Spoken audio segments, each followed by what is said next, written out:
누구도 예상하지 못했던 코로나 팬데믹을 겪은 한국교회가 또 하나의 위기 가운데 있습니다. 그것은 이 위기를 거치면서 한국교회가 세상을 사랑하고 섬기는 그런 마음으로 믿지 않는 사람에게 비춰준 것이 아니라 이제 교회가 오히려 더 욕을 먹는 그런 상황 가운데 있게 되었죠. 각종 이단과 또 건강하지 못한 신학을 갖고 있는 선교단체의 문제들 때문에 최근 목회 데이터 연구소가 2020년 4월에 발표한 데이터에 의하면 코로나 시대에 도움이 진짜로 안 되는 대상이 누구냐 했을 때 정치권 34% 함께 종교계, 기독교계가 37%로 하위 평가를 받았다라고 하는 거예요. 이렇게 이제 세상에 비춰졌을 때 이제 기독교가 또 종교계가 하나님 앞에서 또 세상 사람들을 섬기고 사랑하는 그런 자세를 이제 견지하지 못했다라는 평가를 받게 되는 것이죠. 우리가 살다 보면 상대의 구원을 위해서 또 자신의 신념과 현실의 이익을 내려놓게 되는 경우도 많습니다. 그런데 이게 절대 쉬운 일이 아니죠. 오늘 본문의 사도 바울의 모습 속에서 우리는 다른 사람들의 구원을 위해서 자신의 신념과 현실적인 문제들을 내려놓고 상대 영혼을 사랑하는 마음으로 복종시키는 모습을 발견하게 되는 것이죠. 지난주에 우리는 만류하는 사람들의 만류에도 불구하고 하나님의 인도하심을 받아서 로마 선교와 예루살렘 교회를 방문하는 이 사도 바울의 모습을 보았죠. 이제 오늘 본문은 그곳 예루살렘에 도착한 사도 바울이 어떤 일을 겪게 되는지, 그 속에서 어떤 일이 일어났는지를 서술을 하고 있는 본문이 되겠습니다. 지난주에 이어서 예루살렘에 도착한 바울의 모습을 중심으로 저는 오늘 사랑이 없으면이라는 제목으로 말씀을 전하려고 합니다. 오늘 본문이 주는 의미를 묵상하면서 하나님께서 저와 여러분에게 주시는 귀한 뜻을 발견하는 시간 되기를 축원합니다. 자, 이제 본문 15, 16절로 들어갑니다. 바울 일행은 가이사랴에서 전도자 빌립의 집에서 머물렀죠. 그래서 빌립이 어떻게 살았는지 말씀드렸어요. 거기서 이제 짐을 싸서 드디어 예루살렘으로 올라갑니다. 정확하게는 내려가는 것이지만 누가는 어떻게 표현하고 있죠? 올라간다 표현하고 있어요. 그래서 이 표현을 통해서 당시 예루살렘 교회의 의미와 상징적인 역할들을 설명하고 있는 거예요. 예수님께서 활동하시고 죽으시고 승천하신 곳이었기 때문에 예루살렘 교회는 기독교의 본산으로서의 역할을 하고 있었던 것이죠. 그래서 그곳으로 올라간다 이렇게 설명하고 있습니다. 자, 가이사랴의 몇 제자들이 바울 일행을 안내해 주기로 합니다. 오늘 본문에 보면 구브로 사람 나손이라고 하는 사람이 그 사람을 데리고 간 것으로 성경이 번역하고 있지만 사실 이건 개역개정의 오역이에요. 그래서 본문의 의미는 이 예루살렘에 집이 있는 나손이라고 하는 사람이 이 바울 일행에게 숙소를 제공하기 위해서 안내해서 함께 갔다라는 뜻으로 이제 해석할 수가 있습니다. 자, 바울 일행은 예루살렘 교회에서 어떤 일을 당하죠? 걱정했던 것과는 달리 영접을 받아요. 자, 바울이 예루살렘으로 간다고 했을 때 죽음을 걱정하며 말렸던 사람들과의 있던 반응과는 조금 다르죠. 굉장히 이제 영접을 받습니다. 여기서 17절에 예루살렘은 예루살렘 교회를 얘기하고 있어요. 자, 이때 교회 리더는 누구였는가? 야고보였어요. 예수님의 형제 야고보였거든요. 자, 예수님의 형제 야고보가 그 예루살렘 교회의 담임 사역자였어요. 베드로를 비롯한 요한 이런 이제 예수님의 사도들은 이 자리에 그때 없었어요. 왜냐하면 성령님의 인도하심 받아서 흩어져서 복음을 전하기 시작했다라고 말씀드렸죠. 예루살렘 교회만 고집했던 그들이 성령님의 인도하심을 받아 흩어져서 복음을 전했다라고 제가 지난 사도행전 강의에서 말씀드렸습니다. 그래서 예수님의 형제 야고보가 장로들을 세워서 이제 예루살렘 교회 목회를 하고 있었어요. 그들이 굉장히 다행히 따뜻하게 대해줬어요, 사도 바울을. 그래서 예루살렘 형제들이 기꺼이 영접해 주었다 이렇게 성경 기록하고 있습니다. 죽을 고생을 했던 바울이에요. 온갖 가지 말라는 만류에도 불구하고 하나님 앞에서 그 길이 고난의 길임을 알면서도 마음 잡고 결연히 갔던 바울이죠. 근데 저는 이 본문을 보면서 이건 하나님의 위로하심이다 이렇게 저는 봤어요. 이렇게 힘들게 갔는데 거기서 홀대를 받으면 아무리 강한 강철 멘탈의 바울이라도 이 마음이 무너질 수 있었을 거거든요. 근데 거기서 예루살렘 교회 지도자들이 영접해 주는 거예요. 기꺼이. 머뭇거리지 않고 그 참 주님의 이 바울을 향한 격려였다고 생각합니다. 여러분, 우리도 마찬가지예요. 우리가 주의 말씀 하나 붙들고 애써서 살죠. 기도하죠. 하나님이 이렇게 격려해 주세요. 오늘 그런 격려하심으로 오늘도 우리가 이렇게 예배 드릴 수 있는 줄로 믿습니다. 우리 자녀들과 함께 예배 드릴 수 있는 줄로 믿습니다. 그건 하나님의 격려죠. 자, 사실 20절 하반절의 말씀처럼 예루살렘 교회 지도자는 입장이 애매했어요. 왜냐하면 예루살렘 교회의 대부분의 신자들은 유대교 출신의 신자들이었어요. 그래서 이들은요, 아직도 물론 율법으로 구원받는다라는 생각은 내려놨어요. 그래서 이제 율법이 아니라 예수 믿고 구원받은 유대교 출신의 헬라파 히브리파 유대인이었던 거예요. 그러니까 이들은 아직도 예수님은 믿지만 여전히 유대교식의 생활을 하고 있고 대대로 내려왔던 유대교 율법과 절기들과 이런 것들을 소중히 여겼던 그런 사람이에요. 그런데 바울이 어떤 사람입니까? 교인들이 인식하기로는 바울은 그들이 그토록 존경했던 모세를 무시하고 율법과 할례를 받지 말라고 하고 그동안 자신들이 살아왔던 삶을 정면으로 부인하는, 자신들을 공격하고 비난하는 몹쓸 사람으로 인식하고 있었던 거예요. 그렇죠? 그런데 그들이 대부분의 성도들이에요. 그런데 이들 지도자들의 입장에서 교인들의 입장도 있을 거 아닙니까? 그래서 굉장히 입장이 곤란했겠다 싶은 생각이 들어요. 그래서 저는 오늘 이 본문, 이 예루살렘 교회 지도자들과 사도 바울이 만남이 주는 교훈이 있어요. 그래서 저는 두 가지의 교훈을 우리가 이제 짧은 말씀 속에서 묵상해야 되는데, 첫 번째는 성숙한 뭐예요? 예루살렘 교회 지도자들의 태도입니다. 성숙한 태도예요. 본문 19절이죠. 예루살렘 교회 지도자들에게 그동안 하나님이 자신의 사역 속에서 역사하신 은혜들을 낱낱이 나눴어요. 그리고 그들은 바울의 사역 보고를 듣고 하나님께 영광을 돌리면서 이제 격려해 주었거든요. 여러분, 이 예루살렘 교회 지도자들 역시 지금 율법의 틀을 어떤 그 형식들은 유지하고 있어요. 유대교식 교회였어요. 그러니까 그 바울에 대한 소문을 안 들었을 리 없거든요. 그러니까 이제 여러분, 어떤 사람이요, 상대에 대해서 지속적으로 비난의 소식이나 부정적인 이야기를 계속 들으면 선입견이 생기기 마련이에요. 안 그럴 수가 없잖아요. 계속 부정적인 보고 또 허위 정보들을 계속 들으면 우리는 어느새 그것을 믿게 되어 있어요. 이들은 지금 예루살렘 교회에서 안정적인 목회를 하고 있었던 사람인데, 그런데 어때요? 지금 바울 사도는 이방 선교를 했던 꽤나 거칠어 보이는 사람이었어요. 그러니까 부담스러울 수도 있었을 텐데, 오늘 예루살렘 교회 지도자들은 편견 없이 또 선입견 없이 그들을 기꺼이 영접하여서 선교 보고를 경청하여 들어주고 있는 모습 볼 수 있어요. 이거 사실 쉬운 말 같지만 쉽지 않은 말입니다.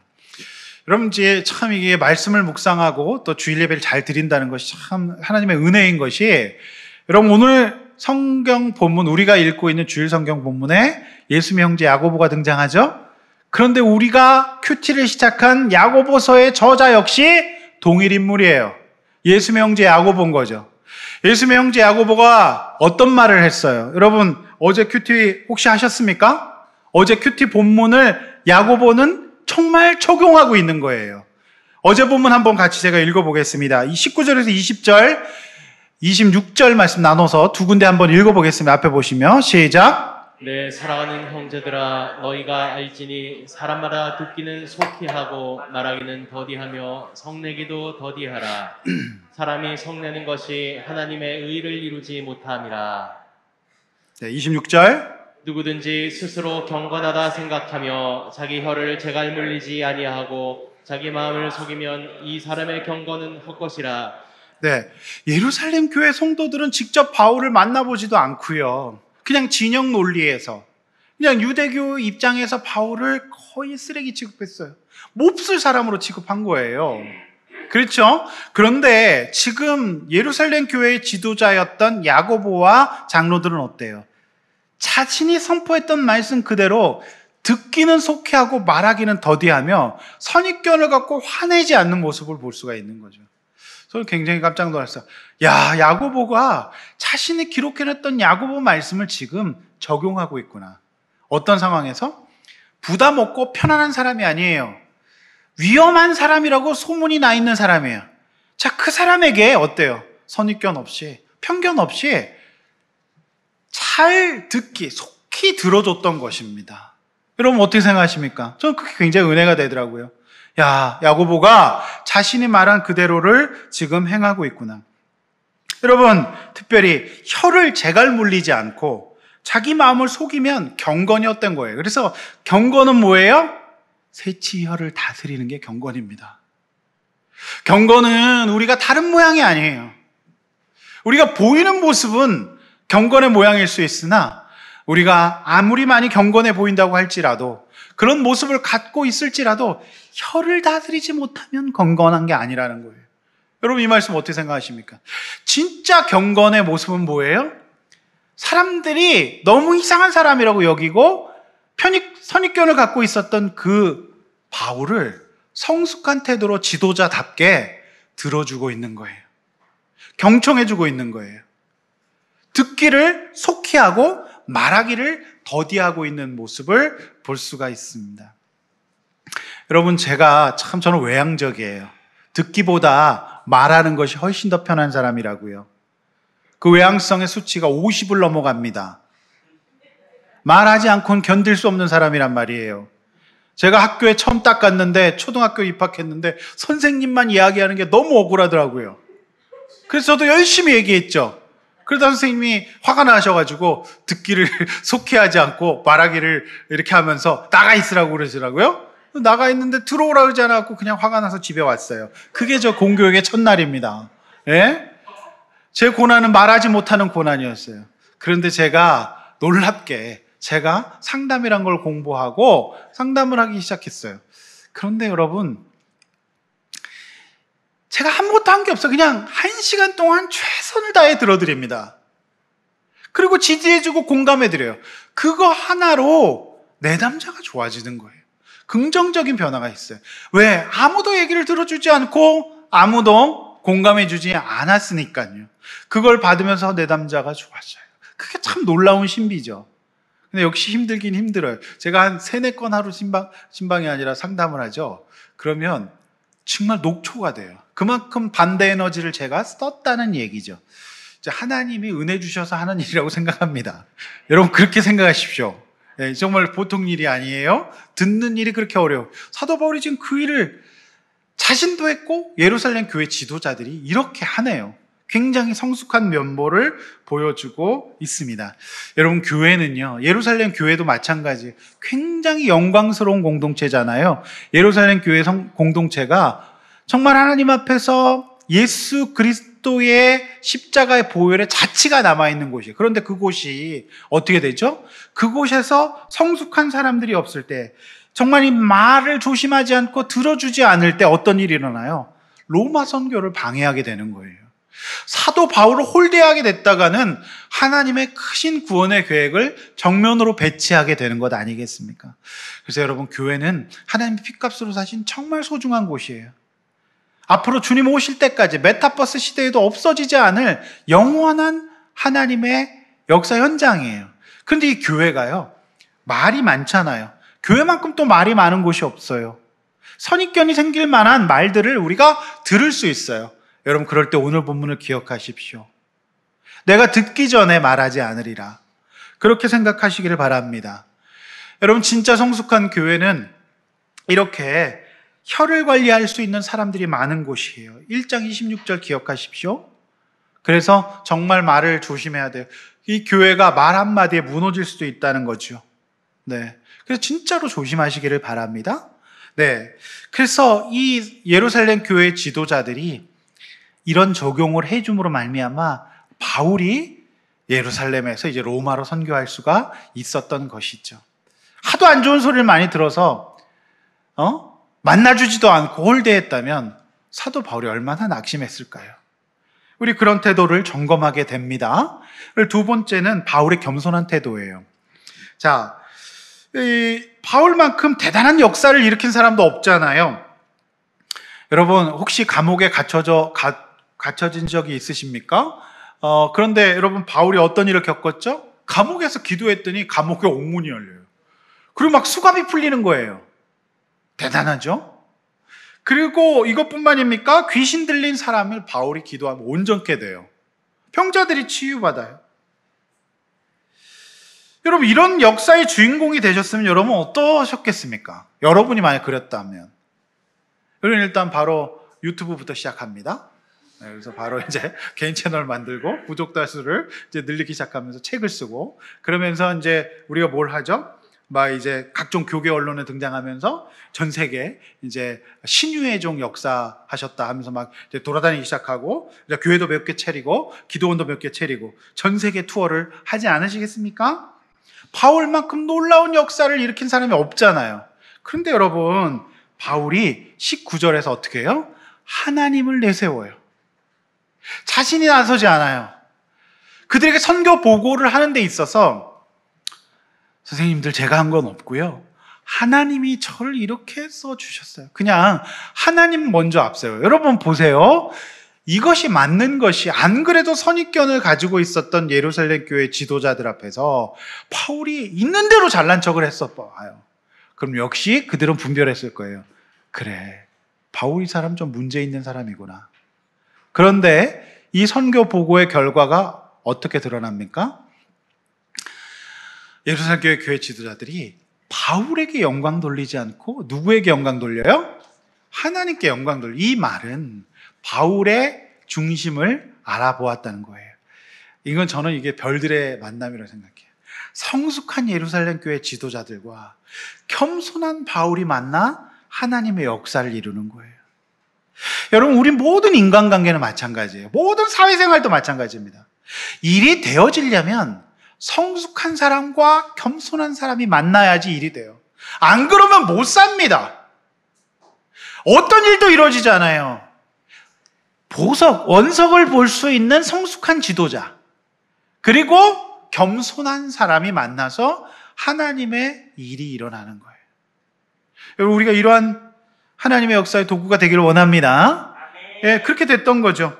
그래서 이런 바울의 겸손한 보고를 듣고 이 예루살렘 교회 지도자들은 맞다, 그렇게 하나님이 역사하셨구나. 그래서 하나님께 영광을 돌리고 그를 기꺼이 영접해주는 그런 모습을 보일 수가 있습니다. 여러분, 우리가 이 짧은 본문에서 이 두 가지 측면이 있는 거죠. 성숙과 겸손. 우리는 어떻습니까? 우리는 듣기를 속히하고 말하기를 더디하고 있나요? 또 정말 겸손하게 주님 앞에서 우리가 말하고 있나요? 여러분, 종교개혁, 우리 개신교 역사에 있어서 구교 로마 카톨릭 교회가 이제 권력과 또 이제 부패하여서 망가져가고 있을 때 마틴 루터와 존 칼빈이라고 하는 종교개혁자가 나타나서 말씀으로 돌아가자라고 합니다. 그래서 반박문을 붙이고 거대한 권력이었던 로마 카톨릭에게 저항하면서 온갖 고초를 겪습니다. 그런데 이 종교개혁의 현장에서 마틴 루터는 깃발을 들었고 이론적인 배경과 오늘날 장로교의 기원이 된 존 칼빈이 있습니다. 프랑스 발음으로는 깔뱅이라고 하기도 하는데요. 영어 발음으로는 이제 우리가 칼빈이라고 합니다. 이 사람이 참 대단해요. 그래서 기독교 강요라고 하는 놀라운 책을 써서 또 성경에 이제 주석을 써서 성경적인 기독교, 우리 개신교를 만들었거든요. 이게 우리 개신교의 전통이에요. 그런데 여러분, 존 칼빈이 어떤 삶을 살았을까? 많은 종교개혁을 연구하는 사람들이 은혜를 받는 것이 딴 게 아니라 존 칼빈의 무덤 앞에서예요. 그는 죽으면서 이런 얘기를 했어요. 죽으면 내 묘에 묘비를 세우지 마라. 내가 죽걸랑 혹시 나의 묘가 우상숭배처럼 이렇게 주님보다 더 존 칼빈이라고 이름이 앞설까 두렵다, 이렇게 얘기했어요. 근데 여러분, 엄청난 일을 한 사람이에요. 정말 하나님 앞에서 최고의 지성과 영성으로 놀랍게 쓰임받았던 중세의 사람이거든요. 그래서 이 사람만한 신학자가 없다 그래요. 거의 사도 바울만한 사람이에요. 근데 그가 어떻게 그렇게 살아요? 그래서 끝까지 자신의 묘비에 묘비를 세우지 말고 사람들이 나에게 몰려오는 것조차 우상숭배라고 생각하면서 겸손한 삶을 살았던 거예요. 여러분, 우리가 직접 가볼 수 없죠. 제네바에 있거든요. 우리 존 칼빈의 묘소 사진 한번 보여드릴게요. 한번 보시겠습니다. 어떤 게 존 칼빈의 묘소일까요? 여러분, 제일 옆에 초라하게, 저 테두리도 없었는데 하도 초라해서 만든 거래요. 옆에 일반인들의 무덤이 더 커 보이잖아요. 그저 하나님 앞에서 나는 아무것도 아니었고 그저 쓰임받다 이렇게 그냥 쭉 이렇게. 근데 이 업적은요, 능을 써도 합당한 분이에요. 근데 그렇게 하지 않았다는 거죠. 사도 바울이 그렇게 했기 때문에, 특별히 존 칼빈 사도 바울 굉장히 좋아했는데요, 사도 바울의 서신서를 보면서 그는 죽고 예수가 사는 인생을 적용하고 싶지 않았을까 싶은 생각이 듭니다. 사랑하는 성도 여러분, 우리가 하나님 앞에서 성숙한 지도자, 겸손한 사람이 되기를 원합니다.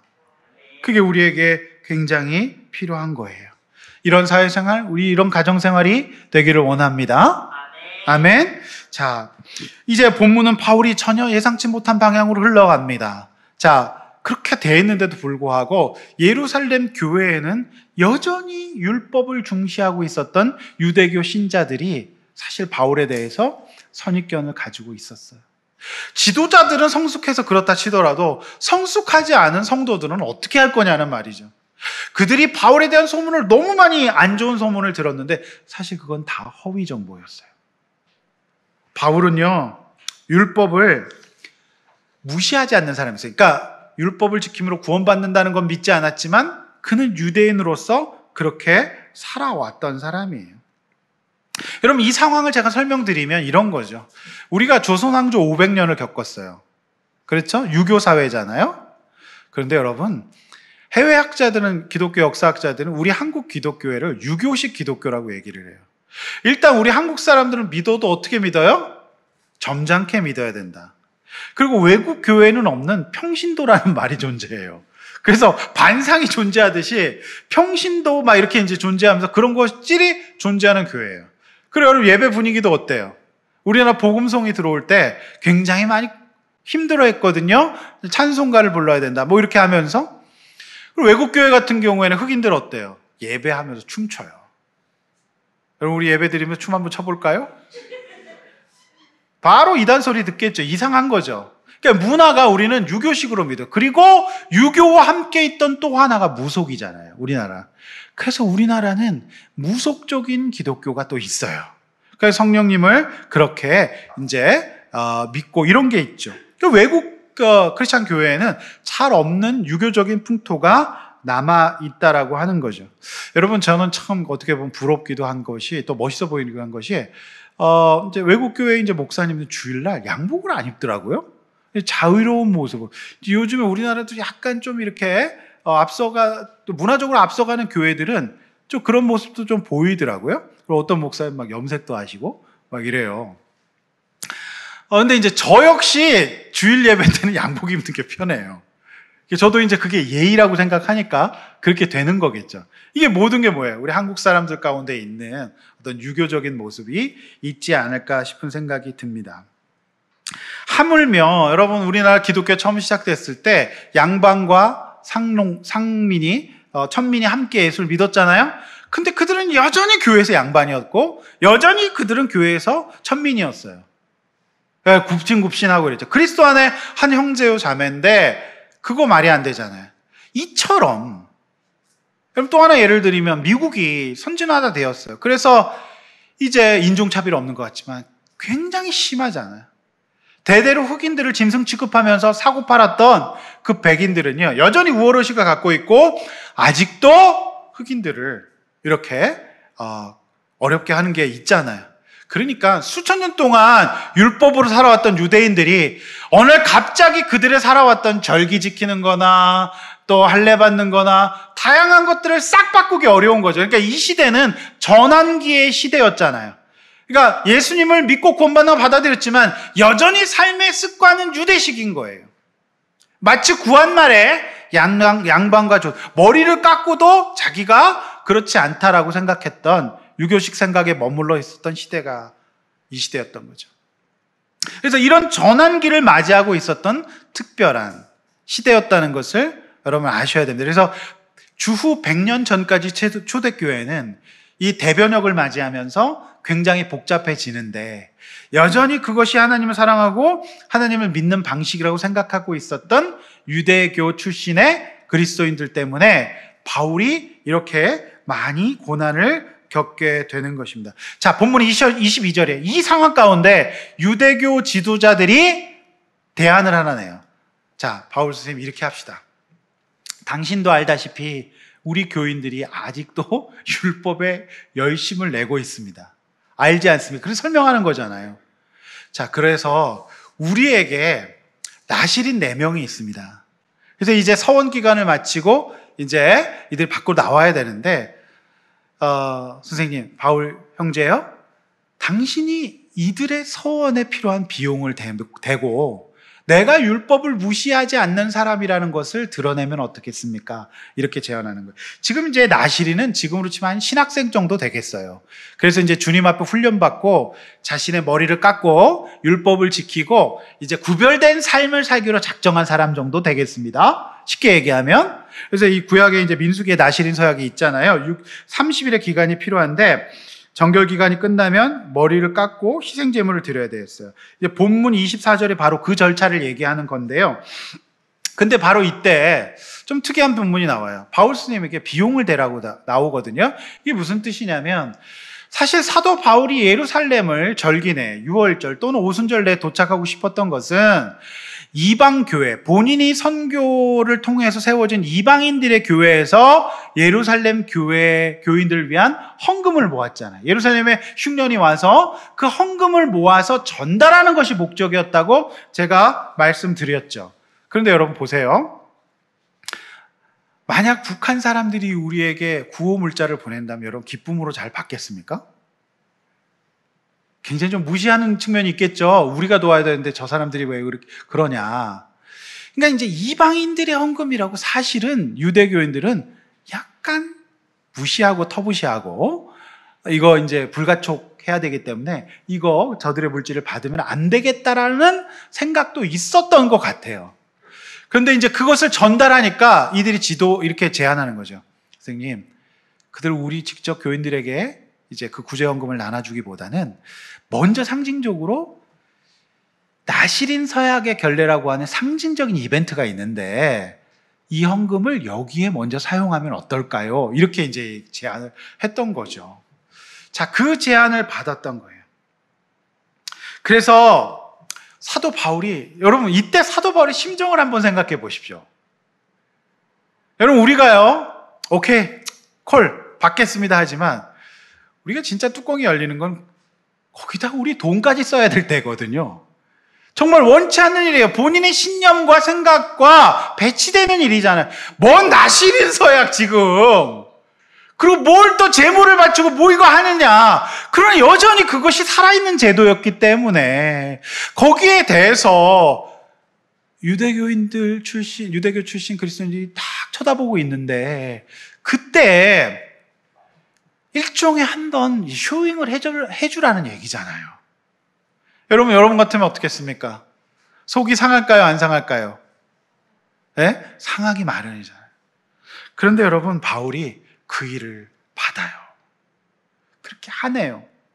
근데 여러분 정말 저는 진짜 억울했던 게 사도 바울은요 한 번도 막 산 적이 없었어요.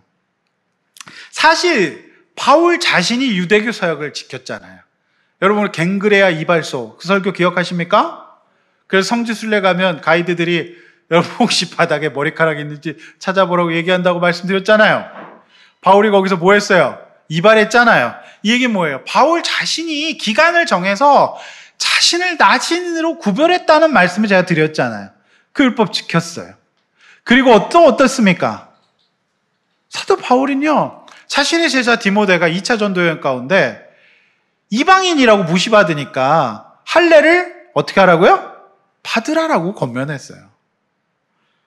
또 사도 바울은 우리가 계속 사도행전을 지켜보았지만 유월절과 오순절에 도착하기 위해서, 그러니까 절기를 지키기 위해서 최대한 시간을 조절하고 있다고 제가 말씀드리지 않았겠습니까? 그러니까 지금 바울은 역시 그도 유대인으로서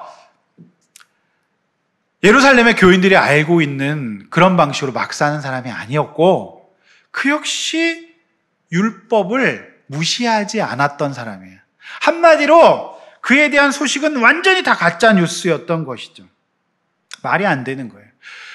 그래서 사실 이 시대 언론이 참 중요합니다. 정확한 정보를 전달해 줘야 되거든요. 그것이 계속 지속적으로 전달하면 이제 잘못된 것을 믿게 되는 것이 이제 사람들이기 때문에 그래요. 이 잘못된 바울에 대한 정보를 믿고 그대로 이렇게 사도 바울을 적대시하고 있었던 유대 교인들을 어떻게 할까요? 유대교 출신 그리스도인들을.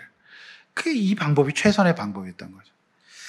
여러분, 바울은 이 제안을 받고 그대로 행해요. 비용을 들여요. 돈을 써야 되는 거예요. 예? 오해를 받고 자신의 진심을 의심당하는 환경에서 이렇게까지 하는 바울의 모습을 보면서 우리는 어떤 교훈을 받아야 될까요? 제 페이스북 친구 되시는 목사님이 페이스북에 이런 글을 올렸어요. 자기밖에 모르는 삶은 흔한 비극이다. 자기마저 모르는 삶은 더한 비극이다. 이런 말을 썼어요. 묵상해 볼 만한 글이라고 생각합니다. 강원도 황지에 제가 신학생 때도 거기에 가서 힘들 땐 기도하고 좀 쉬었던 장소예요. 예수원이라고 하는 곳이 있습니다. 그곳에 성공회에서 운영하는 곳이거든요. 대천덕이라고 하는 신부님이 계세요. 그러니까 성공회는요, 이제 성당과 신부의 제도를 유지해요. 그렇지만 내용은 개신교화된 교회예요. 그래서 신부님이 성공회 신부님은 결혼을 하시죠. 그래서 영국 국교회, 앵글리칸 처치라고 합니다. 영국 교회가 로마 카톨릭으로부터 독립해서 개신교화된 성당, 그러니까 체제는 유지하면서 내용은 개신교화된 거죠. 그래서 성공회는 개신교회 바운더리에 넣습니다. 그 대천덕이라고 하는 신부님이 강원도 황지에 공동체를 만들었는데, 그 대천덕 신부님이 이런 얘기를 했어요. 지식에서 지혜로 넘어갈 때 필요한 것은 무엇이다? 사랑이다. 이런 말을 했어요. 여러분, 사도 바울은요, 소신 있고 지식 있고 어떤 나름대로 철학이 있던 사람이었어요. 그런데 여러분, 이 세상에 지식만 있는 사람은 굉장히 많습니다. 근데 그 지식으로 사람을 못 살려요. 사도 바울은 지식이 충만했어요. 바리새인이었고 학자였어요. 수많은 서신서를 쓸 수 있는 학문적 능력이 있는 사람이었는데, 지식뿐만 아니라 뭐가 있었어요? 지혜가 있었어요. 무엇으로? 사랑으로 그 일을 했다라고 하는 거예요. 사도 바울에게는 예루살렘 교인들, 예루살렘 교회, 그리스도인이지만 아직 유대교식 생활을 가지고 있고 자신에 대해서 불필요한 오해를 갖고 있고 화가 나고 속이 뒤집어지고 포기하고 판을 깰 수 있는 상황 속에서도 사도 바울은 지혜를 발휘합니다. 무엇으로? 사랑으로. 그 영혼들을 사랑할 때 우리가 지식에 넘어서 지혜가 생기는 거죠. 그 사랑으로 지혜를 발휘하고 있는 모습을 볼 수 있어요. 예수 그리스도를 믿고 구원받는 본질을 양보하지 않았어요. 그걸 양보하지 않고 비본질적인 것을 가지고 그들을 미워하기보다는 내가 지혜를 발휘해서 비용을 지불하는, 그리고 그 제안을 받는 모습을 보여주고 있습니다. 독일계 미국인으로 1880년에 태어나서 미국에 성장하여서 간호사가 된 서서평 선교사가 의료진이 필요하다는 소식을 듣고 무려 1912년에 조선에 입국합니다. 미혼의 몸으로 주로 전라도 광주 지역을 중심으로 선교사의 삶을 삽니다. 한국 이름이에요. 서서평은 한국식 이름이죠. 미국 처녀입니다. 그런데 이분이 1900년대 조선인의 삶은 지식인으로서 미국에서 의료교육을 받은 사람으로서 참담하지 않았겠습니까? 말도 되지 않는 질병으로 무속 가운데 빠져서 유교적 전통 가운데에서 문 밖을 못 나오고 있는 여인들이 많았잖아요.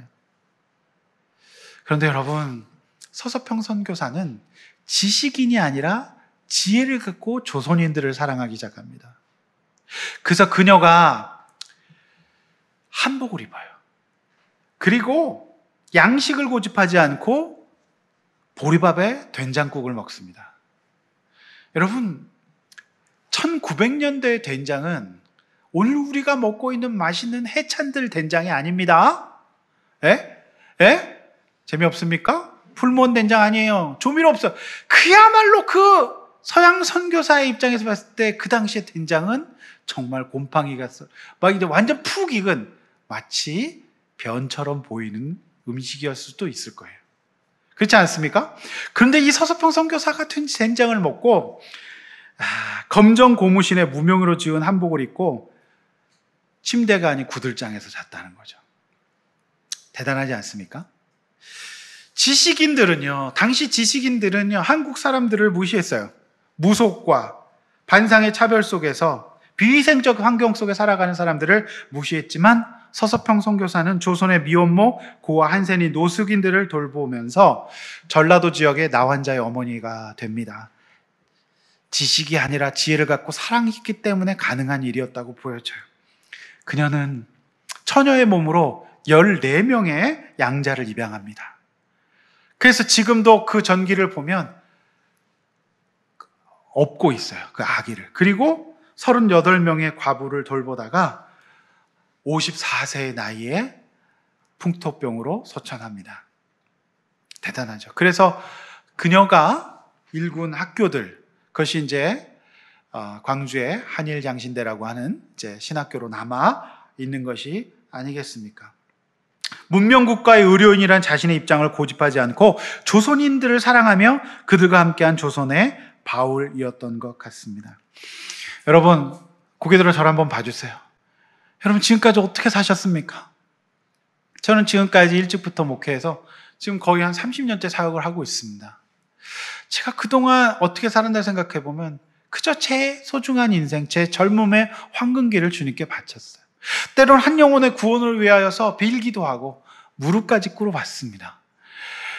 그러나 저는 오늘 이 바울의 적용을 보면서 고개가 숙여지는 것은 바울이 그토록 정말 하나님 앞에서 살았음에도 불구하고 오늘 이 제도를 받고 무릎까지 꿇고 그리고 배알이 틀리고 속이 상할 수 있는 상황 속에서도 영혼을 사랑하는 마음으로, 교회를 사랑하는 마음으로 오늘 자신의 비용을 지불하고 있는 모습을 봐요. 여러분, 이 결례 기간에 바울의 감정이 무엇일까를 생각하면 참 짠합니다. 그런데 저는 존 칼빈이 그리고 서서평 선교사가 사도행전의 바울의 모습을 묵상했으리라고 저는 믿습니다. 그래서 그들은 이런 신앙의 선배들 때문에 지식이 아닌 지혜를 갖고 사랑의 마음을 갖고 그들을 섬겨 나가고 있는 것이죠. 여러분, 바울의 내면 세계를 보여주는 고린도전서 12장 31절에서 13장 3절 말씀 다시 한번 다 함께 읽어보겠습니다. 한번 읽어볼까요? 성경 본문 고린도전서 12장입니다. 시작! 너희는 더욱 큰 은사를 사모하라. 내가 또한 가장 좋은 길을 너희에게 보이리라. 내가 사람의 방언과 천사의 말을 할지라도 사랑이 없으면 소리나는 구리와 울리는 꽹과리가 되고, 내가 예언하는 능력이 있어 모든 비밀과 모든 지식을 알고 또 산을 옮길 만한 모든 믿음이 있을지라도 사랑이 없으면 내가 아무것도 아니요. 내가 내게 있는 모든 것으로 구제하고 또 내 몸을 불사르게 내줄지라도 사랑이 없으면 내게 아무 유익이 없느니라. 지식이 아니라 지혜 있는 사람이 되어야 됩니다. 최고의 은사와 영성은 사랑이에요. 여러분, 혹시 오늘 큐티 하셨습니까? 오늘 아침에 내 몸을, 내 이웃을 내 몸과 같이 사랑하라. 이것이 야고보 사도의 선물이 마지막 명령이. 여러분, 우리가 이 지혜를 가질 수 있길 원합니다. 이것이 없으면 우리의 지식은 무슨 소용이 있겠습니까? 우리가 영혼을 사랑하고 그렇게 나의 어떤 지식과 수신도 때로는 내려놓을 수 있는, 사랑할 수 있는 사람이 되기를 원합니다. 아멘. 어떤 목사님의 설교를 듣다가 이런 얘기를 들었어요. 한 청년이 청년부에 나오라고 그렇게 말을 했답니다. 형제님, 신앙생활 해야 됩니다. 나오세요. 청년부 예배 드리고 목장 나오세요. 이렇게 얘기했는데 청년은 뺀질뺀질하게 목사님이 대신 시험 봐줄 겁니까? 저는 학점 관리하고 좋은데 취직해야 되니까 시간이 없습니다. 그러면서 그렇게 뺀질뺀질 안 나오고 그냥 2부 예배만 부모님과 딱 드리고 말더래요. 안 나오더래요. 여러분, 그랬더니 청년이 목사님 아무리 권면하고 기도해도 안 나오더래요. 그럴 때 어느 날 그 형제가 청년부에 떡하니 앉아있더래요. 제일 일찍 와서 제일 나중에 가더래요. 무슨 일인가? 이 무슨 성령의 역사인가? 아니에요. 그 형제가 청년부에 사랑하는 자매가 생긴 거예요. 사랑은 이처럼 위대해요. 여러분, 사랑은 위대한 거예요. 무슨 짓이든지 하게 됩니다. 여러분, 오늘 이 바울이 비용을 지불하는데, 여러분, 우리 자녀들을 사랑하니까 모든 것들, 그 엄청난 사교육 비용을 우리가 감당하잖아요. 이게 뭐든지 지불하잖아요. 왜 그래요? 사랑하니까. 그래서 유재하의 사랑하기 때문에 그건 진짜 놀라운 찬양이에요. 처음 느낀 그대 눈빛은 그때부터 혼자만의 나였어요. 여러분, 사랑은 위대한 거예요. 모든 지식과 율법과 내 비용을 지불해서라도 얻고 싶은 게 사랑이에요. 사도 바울은 지식을 고집한 게 아니라 지혜로 사랑을 선택한 사람이 아니겠습니까? 그래서 오늘 이 적용을 하는 거예요. 따라서 우리가 누구를 사랑하지 못한다면 그건 꽝인 거예요. 울리는 꽹과리와 같은 거죠. 무슨 의미가 있습니까? 사랑할 수 있는 사람이 되기를 원합니다. 옆에 있는 분에게 사랑합니다 고백합시다. 우리 자녀들에게 사랑합니다. 진짜 사랑하는 거예요. 우리 자녀가 이걸 깨달았으면 진짜 좋겠어요. 제가 그 하나님 앞에서 그 영혼을 사랑하기 때문에 지금까지 그렇게 살아왔고 또 무릎을 꿇었고 앞으로도 그렇게 할 겁니다. 그게 목회가 아니겠습니까? 말씀 맺습니다. 사람을 대하는 성숙한 예루살렘 교회 지도자들과 겸손한 바울의 태도가 주는 교훈을 잊지 맙시다. 듣기는 속히하고 말하기를 더디하며 겸손한 한 주를 살아가기를 원합니다.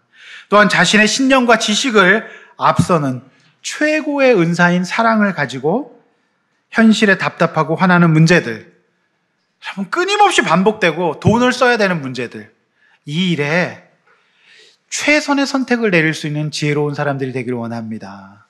아멘. 이렇게 한번 나눠보시죠. 듣기를 속히하고 말하기를 더디하며 성내기를 더디해야 될 대상은 누구인가요? 잘 적용해 보세요. 또 하나님께 돌릴 영광을 가로채 내가 영광 받기를 원하는 사람은 아닙니까? 또한 마지막, 너무 하기 싫고, 따라서 해보세요. 너무 하기 싫고 마음에 안 들어도 상대의 구원을 위해 사랑으로 비용을 지불하고 적용해야 할 일은 무엇입니까? 이 구체적인 나눔으로 오늘 또 목장에서 이번 주도 잘 나눠보시기를 축원합니다. 이 시간에 찬송하고 기도하겠습니다. 주 앞에 나와 제사를 드리네. 찬양합니다.